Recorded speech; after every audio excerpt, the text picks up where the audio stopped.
there, everybody. Thank you for joining me for another one-man review. Today I'm going to be taking a look at 2 volumes of Lucky Luke, The Man Who Shot Lucky Luke, and Wanted by Matthieu Bonhomme. These are from Sign Books. These are the only 2 Lucky Luke books I've ever read. In the back, there's like 80 Lucky Luke volumes, and I know Morris, the original creator of it, has a much more cartoony style. And a lot of them I looked up are written by Gosinski, who also wrote the Asterisk books. So I'm assuming those are usually more funny, more humorous type of books. These are more straightforward westerns, kind of in the writing style of like a Lieutenant Blueberry book, the Moebius ones.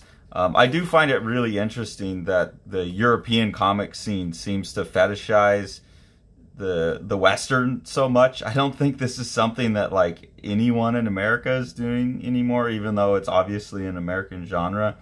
I think it's just the kind of exoticness of the American West as like a legend that resonates more with people not from here. That's interesting to me.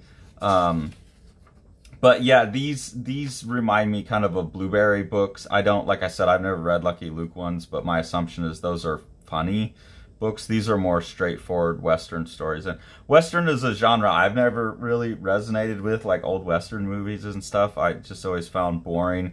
And for as like beautiful as the Blueberry volumes are, I never got too involved in the stories on those either. But these are actually like pretty breezy, easy to consume stories, and I enjoyed reading both of them. But really, like with the Blueberry stuff, I was just driven by the art. The art in this, as you can see, has like some of the Blueberry vibes, and then but a lot more cartoony. So I feel like maybe, again, having not read the original Lucky Luke's, like what Bonhomme is trying to do here is bring together both of those, the more cartoony drawing, but like the coloring style and some of the rendering and stuff that you get in Blueberry. And it's a really beautiful marriage of those 2 things. And then the coloring throughout here, I think, you know, this is like, especially with European comics, this is how I want to see them colored. And with most American comics, I think reprints of American stuff should be colored like this, you know, with these more muted colors that mimic what you would see in the original printing, you know, where things aren't like, they do these Jack Kirby things, and Marvel does all of these omnibus where they redo the color and it's just like super bright.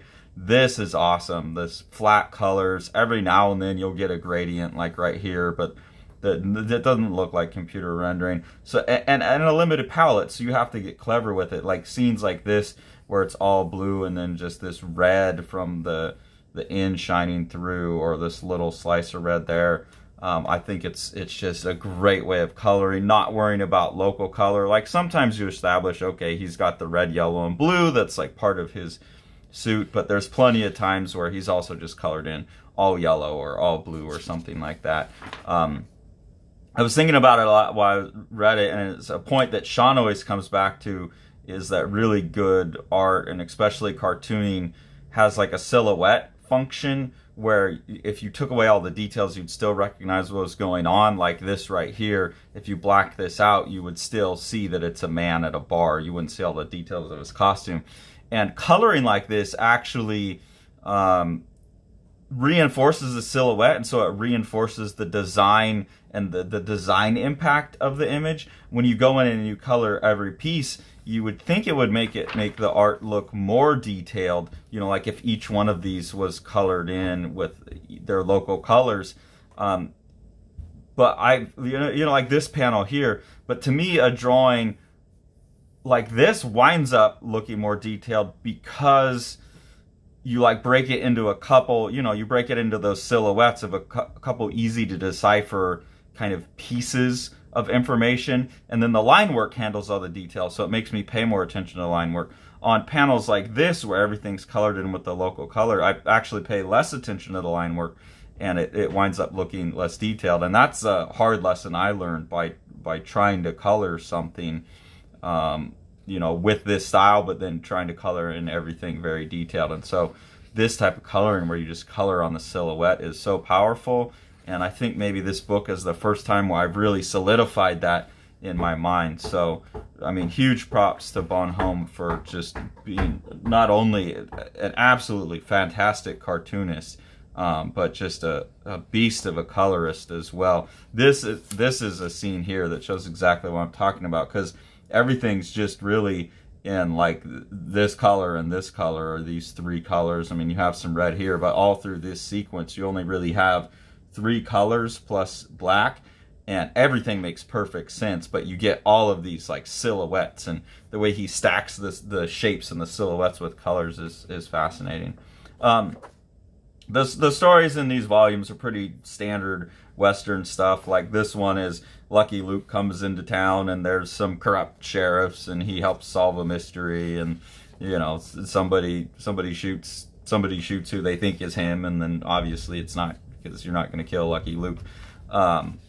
You know, pretty standard Western story, but fun and readable. And then for me, it's just the cartooning and the draftsmanship is just off the chain. Absolutely love it. The print quality is amazing. Like the line work's perfect, the lettering's perfect, colors are beautiful. This is most of the time how I would like to see comics printed, on matte paper. Desaturate the colors a little bit. I mean, especially reprints. Some modern stuff I really like, the glossy paper and all of that. But I just, before I recorded this one, I recorded the Hellboy one, or not the Hellboy, but the Amazing Scroll and Head, and who knows what order the videos will come out in. But I was thinking, I'd like to see Hellboy printed in this style with like the black and the matte paper, but I think Dave Stewart tends to go too dark with his darks and it wouldn't work. But I'd like to see it attempted. It's something I like in Moebius, something I like in a lot of European work, that you'll have like a nighttime scene and you'll still have pretty bright blues, but it works, it reads well. Then this volume, this is the newer one, Wanted Lucky Luke. And this one's a little bit funnier. I think I like the story in this one better. But again, it's a pretty standard Western narrative where Lucky Luke has a warrant out on his head, so a bunch of different people are trying to capture him, and he comes across the wanted kind of means that he's wanted in that way, but also that he comes across these three sexy badass sisters who could kind of take care of themselves but need help, and they're also like, oh, he's so handsome and he's single and he's a bad boy, and they make this this game out of who's going to get a first kiss out of him. So it kind of has a sexually wanted thing as well. There's like a double entendre there. And just, a bunch of shenanigans go on. And again, amazing colors, just really like color for mood a lot, or just for design purposes. There's a little bit more of the gradients in here, which aren't bad because they're just very simple. Like this is how Dave Stewart would do it in Hellboy as well, these simple gradients, and that works. But I really prefer these type of colorings. Like I think a panel like that, if you just had like a cool background to pop them out, kind of like Bonhomme had done in the first one, I don't think you would need that gradient. But he definitely sets heat all throughout the thing. And then, of course, this all comes together where like all these different groups are coming together and they're trying to capture Lucky Luke. Here's another really good example of just like, a strange color choice that works really well. But the other thing that I wanted to get to with the art is, even though it's cartoony, it's like never sparing on details. There's almost always backgrounds, not afraid to do huge crowd scenes, and again, that like kind of silhouette coloring. Like here's a huge crowd scene, but there's only 2 colors in that panel. So it's just a real masterclass. I've seen a lot of European art on Instagram that I love when I see in black and white, and then I see it colored and it's got all this modern digital color on it. And they're just such masters of pen and ink work, and all of this digital stuff is just killing it. Like a lot of the American art now, where it's just clean line and it gets filled in and the colorist does a lot of the work, I'm kind of, I'm more okay with that. But stuff like this, where they're such masters of the brush and the pen, still, I really feel like this type of coloring accentuates it. So I'm super happy with these volumes. I'll have to go out and check some of the older Lucky Luke stuff out. Maybe people can tell me if these are consistent story-wise. I'd be a little bit more interested in it. But I have a feeling it's more of like jokey type of Tintin-ish Asterix. I like Asterix quite a bit, but I don't know. I'll have to check it out. But really happy with these. I'm definitely going to be looking for more work by Matthieu Bonhomme. Hopefully he does more of these. I know he has a couple of his own series out as well, so that's on my radar now to complete my Bonhomme collection, and hopefully most of it's translated. If you like what we're doing here on the channel, there's two ways to support us. One is through our Patreon, but really the best way to support the channel is to support the books that Sean has put out and has coming out through Living the Line, so we'll go ahead and take a look at some of those now. There's also Yokoyama Yuichi's Plaza, which is a totally intense manga by an artist who has somehow figured out how to distill manga down to its purest essence.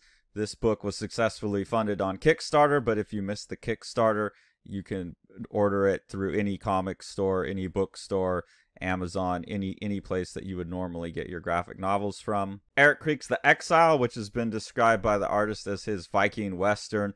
It's a really intense story of revenge, rendered with this beautiful pen and ink style, and then these couple of spot colors that were also done in layers on ink and then converted into color. So that's just a really, really beautiful book, and a really intense story. Thanks for following along. Take it away, Jack. You want to see all these books? Smash that subscribe button and the like button and the bell, and then you get them.